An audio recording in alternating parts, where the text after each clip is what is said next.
All right, good afternoon, you guys, or good evening. Hope you guys are doing well and had a good trading day. Definitely a volatile market. It seems like a lot of you guys out there are wanting to learn how we trade using the EMAs. I'm going to show you guys that tonight. But first, please make sure you do your own DD. You don't always have to follow me. This is not financial advice, so that I obviously share that with you. Feel free to go into the chat box on you if you're on YouTube. If you want to ask any questions, I'll certainly ask questions towards the end or answer questions towards the end. But okay, so let's just go ahead and get started. Well, I'll talk about my feeling in regards to SPY and QQQ. For the most part, for in our group, we trade a lot of Qs and SPY. Some folks like SPY, some folks like Q. I recommend you guys all kind of figure out what's that one stock or one ticker that you would like to trade consistently and learn the movements and how it moves with the market, right? So Tesla, NASDAQ, or Tesla, Qs, Apples, Microsoft, they're all going to move in some, in most of the time in correlation with NASDAQ and of course, sometimes even Bitcoin too, right? So find that thing that ticker that you're really good at and develop around it, develop a strategy around it. The strategy I'm about to show you may not always work, but I mean, it's most times than not it actually works out really well. So for the most part, I am a day trader, so I don't do in this market, you don't want to be overnighting stuff that often unless you're really confident. But as you can see, the Q, the SPY, the whole market has been in a downtrend for over the last 6 weeks. So there's not a lot to be bullish upon. So with that thought in mind, personally for me, I'm always looking for areas where I can sell into the strength or sell the rips. Okay. I don't go buying I don't buy Q, or I haven't played a single call in like the last 3-4 weeks, only because we are in a downtrend and any rips are usually sold off pretty rapidly as well. So here we go. I'm going to pull up the Q chart. This is the daily chart. All right. I'm using TrendSpider. Shout out to TrendSpider. They're a great tool. TradingView is actually very useful as well. They have a lot more tools, or they have a lot of tools just like TrendSpider. But I mean, I'm just using TrendSpider for you guys today. Now, I'm going to show you the indicators that I use. Okay, so on your screen here, the first, you probably want to write this down. The first thing is you want to have an indicator called volume by price. Okay, and this could be found by going into the indicators tab on the upper toolbar here. And all you got to do is type in volume by price. Volume by price simply tells me where are the demand zones and where are the supply zones. Okay, as a stock generally move up, when you see these long bars here on the right side, those are what we call supply zones. Okay, those are break-even supply zones, which means that you are typically going to be met with selling pressure. Okay, when a stock goes down, there could be what we call demand zones. Demand zones are usually where you will be met with buying pressure. So if you have puts or you are a short, you will obviously need to be more careful. I have regular candlestick setups here. Okay, so not a big deal on that. I hope you guys all know to read candlesticks. Now, the several other indicators that I have, you'll see all these lines on my screen. I promise you it's not as confusing as it looks. Number one, I have the moving average 200, which is my black line. Obviously, the Q is well below the moving average 200 on the daily. All right, I'm looking at a daily chart. Number two, I have the EMA 100, which is this green line here, the EMA 100. Okay. I have the EMA 50 and 34. And this is where you can go into indicators. And all you need to do is type in Ripster, okay, MA Cloud by Ripster. And that's going to give you this visual context of this cloud, okay? So 34, the black line here is 50. This is 34. The orange line that you see on your screen here is my EMA 21. And this is all, and below that would be my 15 and 9 EMA. So once again, that's 915 EMA cloud, EMA 21, 3450 cloud, EMA 100, and finally moving average 200, not EMA 200. Some of you guys like to use EMA 200, but I use moving average 200. Okay, so I hope that's clear. Make sure you guys write this down. A couple of things I do I do use on a regular, excuse me, regular basis is these two oscillators, stochastic and trend cycles. Okay, so this is where I use oscillators to determine oversold and overbought territories. Okay, so I'm not going to focus on that today. So I'm just going to go ahead. I'm going to take this out off the screen so you don't get all bogged down here. Okay, so so this is where we're at, right? With QQQ. If you want my opinion on where do we see QQQ actually bottoming out, I'm going to go to the weekly chart and I'm going to show you that I believe, in my opinion, that we're going to see eventually on this downtrend that Q is going to hit the 260 moving average 200 on the weekly. And the reason that I have my thesis is simply this, that this was pretty much the pre-COVID or COVID pandemic lows where the Q hit a low of approximately 165 right above the moving average 200 on the weekly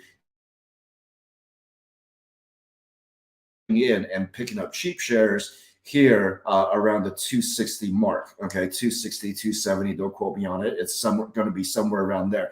Of course, if now a lot can change between now and next CPI rating. So a lot of things are hinging upon what's going to happen with CPI come June. Okay, is it going to cool off? Is May going to cool off, or is it going to be worse than expected? And the reason why you're seeing a sell-off today in the market is also because on Wednesday when they published the data, once again it didn't look good. Right, yesterday it didn't look good, worse than expected. Now, with that being said, let me just go ahead and I'm going to go ahead and turn this back to weekly. I'm sorry, daily. Okay, so we're still in that downtrend. Now, what I'm going to do is I'm going to show you my daily process. So typically every afternoon, after the end of the trading day, I'm going to look at the 2-hour EMA charts, okay, 2-hour QQQ. And I'm going to start getting a good sense of what may happen tomorrow and where are the areas where I'm going to be watching to sell the rips, okay? You can see that because we've been in this downtrend since it popped over to 370, 371. So we're almost 100 points off, not quite, but about 80 points off from the highs back in March 29th. Typically, you can see, all right, if I just take a look at a 3450 cloud, you can see that the Qs never really quite make it past those EMA 3450 clouds over the last almost a month and a half. Okay. So those are areas where I watch for heavy action on puts. And usually you'll see the whales and the option flow starts coming in at these critical levels. All right. Where do I think that Q can start turning things around or the bullish momentum is back? Of course, it would be above the EMA 3450. If we actually get a huge run, then yeah, it would be EMA 100, 200. But you can see these two, the EMA 100, the MA 200 are severe resistances. And in addition to, you have a big supply zone at the 318 level. This is what we call break-even supply. If Q ever runs, you're going to see it'll be a huge wall at the 318 level. All right. Now, with that being said, over the last several days, except this day on May 4th, so that was about 8 days ago. All right. The Q on the 2-hour can never really break past the 9 and 15 levels. Okay. You can see visually on this chart, you see how it just kind of hovers towards the 9 EMA and then falls off. All right. And it takes a pretty deep nosedive. And this trend obviously is telling you it's staircasing down, right? Here on yesterday or the other day, it reached into the 915 EMA clouds, okay? And it gives you a long upper shadow on those candlesticks. So you know automatically that those are areas of resistance, okay? And you can see that every time the rips happen, that we're making what? Lower highs and lower lows, right? You guys can see that. So lower lows, okay? And also lower highs. All right. Of course, anything can happen in and globally speaking, anything happen, and China may have lower CPI. Anything can cause the Q to break out, and I totally aware of that. However, for the most part, it's in a downtrend. So all we can do, we can't predict the news tomorrow, but we can play the technicals. Okay. So tomorrow, what am I looking at? All right. Yeah, certainly. We made a lower low today, once again, a yearly low on the Q today, and it jumped up. Okay. Obviously, that's positive for the bulls. Okay. But where do you think that selling might start to occur tomorrow? Okay. So this is where you start to strategize your day tomorrow. Here at the EMA 9 on the 2 hour, there's going to be a resistance right about 293. If it breaks that, it has an opportunity, all right, at 296. Okay. Above that, EMA 21 would be 299, and then 300, and so on and so forth. You get the idea. That would actually mean then, yes, we would actually have some type of bullish reversal on the 2 hour. But I can trust my charts, right? I can trust that, hey, listen, if it starts breaking over 291, 293, sorry, 296 area, I'm going to be very, very eager to buy puts. Okay. And the reason is because based on this trend, right, it's not going to last. These pops do not last. I mentioned this several days ago on Twitter. I hope you guys caught the voice message. But these rips are getting shorted down quicker and quicker. Okay. And the Q is making lower lows, and same thing with SPY. All right. Now that I have an idea of what my day is going to look like tomorrow, how I'm going to adjust, now I'm going to flip over to the 5-minute chart, because I trade off the 5-minute chart. Some folks like to slow it down on the 10-minute, 15-minute, 30-minute. It's entirely up to you. You can find a strategy that works well for you, but I like to use the 5-minute chart. With the 5-minute chart, please turn on this little clock button up here so you can see the pre-market movements and the gaps that's created during the pre-markets. Okay. Now, you'll notice that all my EMA clouds are still the same. My MA 200 is here, the black line. My EMA 100 is kind of flowing through here. Okay. My EMA 915 cloud, 3450, everything, my chart stays relatively the same. Okay. Now I'm going to actually use yesterday's chart as an example here of how we trade this thing. Okay. Now, yesterday, as you know, CPI was worse than expected. We got this unexpected pump, okay, right at the bell. It was very interesting. Wow, really? What are we doing? Okay. But you can see here, my first notion that we were going to come back down is that whenever the Q on this downtrend, whenever it hits the moving average 200, it starts to get weak. Okay, you guys see this black line here?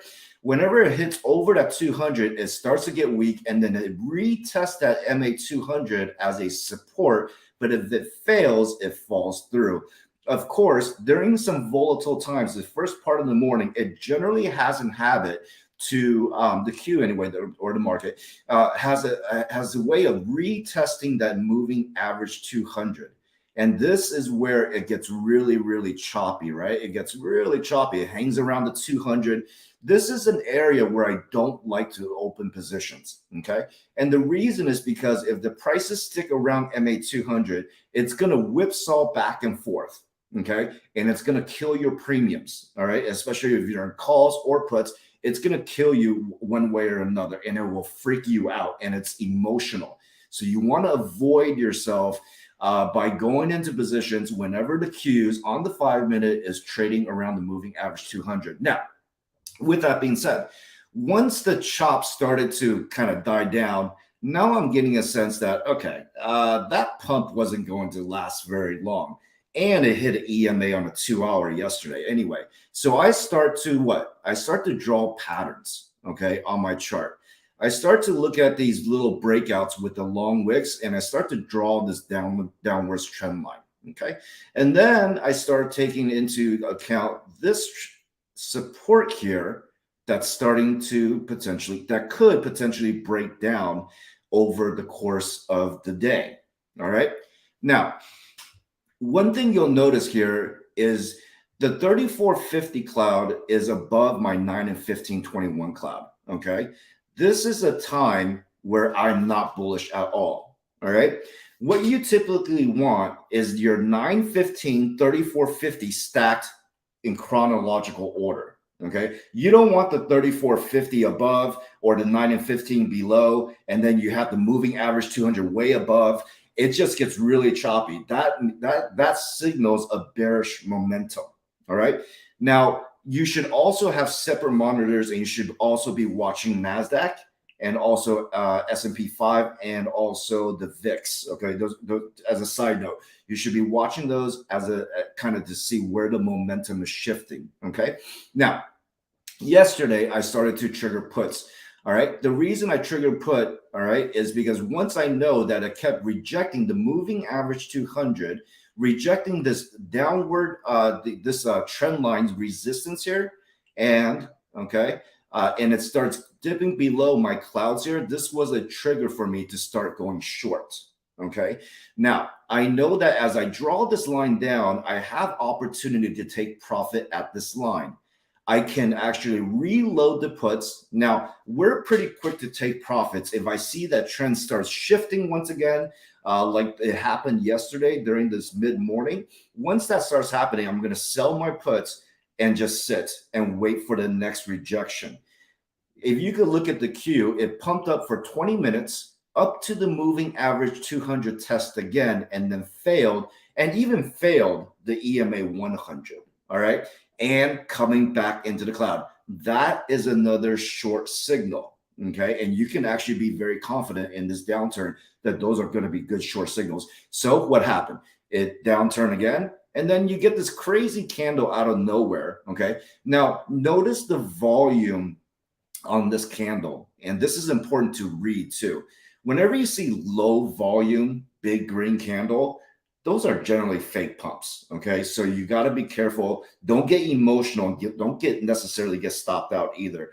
For quite frankly, sometimes you have to hold through a little bit of red to see the big green. All right. And the following candle on the 5 gave you a big rejection candle. All right. So now look at this action. We tried to test the moving average 200 multiple times, failed. Now we're at this conjecture where it's failing the 3450 cloud EMA. So what that's telling me is that we're on a downtrend. All right.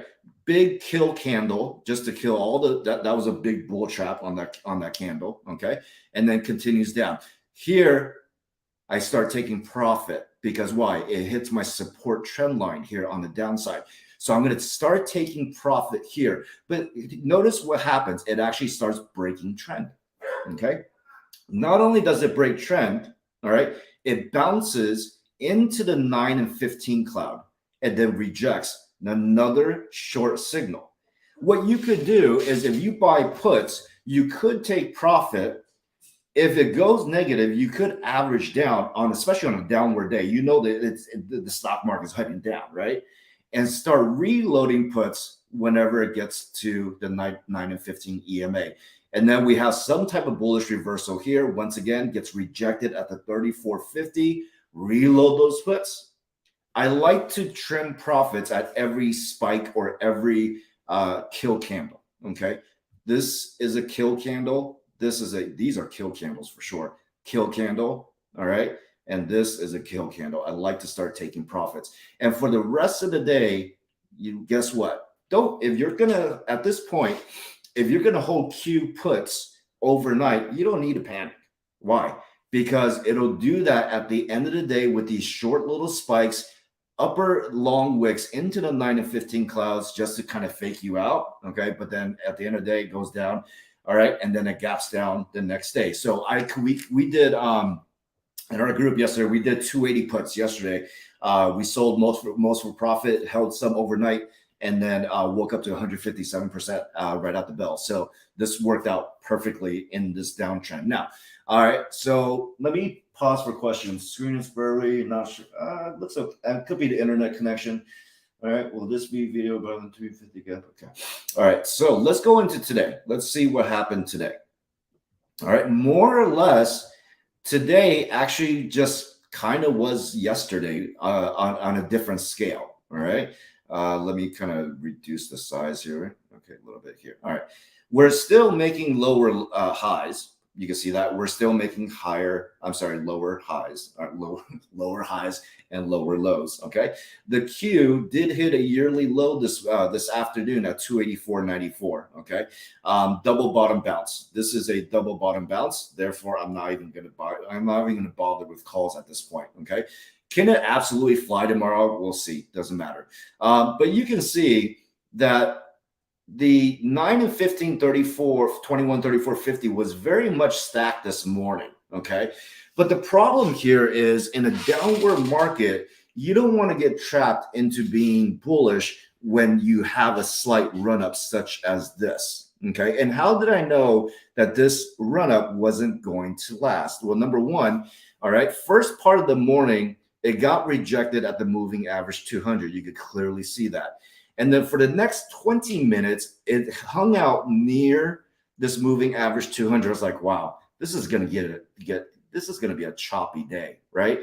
And then it pops over moving average 200. Okay, fair enough. Listen, if you catch yourself chasing these run-ups, there is a good chance you're going to suffer, okay? Especially in this market, because every pop, as I mentioned, has been sold off recently. Okay, so once Q got to 295, it just hit a reject button. Okay, it filled the gap from this morning. You want to be mindful of that. But all it did is it hit this previous intraday resistance right about 296, 295. You can see this from yesterday, and then it died. Okay, when this started to fall, it hit right back down to MA200. All right, so now what can I do with this particular chart? I know for the most part it's going to do this at this juncture. Okay, all right, likely here. Okay, so this was more or less just like yesterday. All right. Yes, finally at the end of the day, some volume came in, pushed it through. Fantastic, whatever. But it's still well below the 2-hour EMA. So I'm not really going to care too much about the pump here. All right. But this was a good short signal. All right, pumped over to 200, kill candle, dumped down to MA 200. Okay, then so I knew that it was going to come back and test this lower trend line. So this was a good trigger. We started to buy 280 puts once again after this morning's big pump.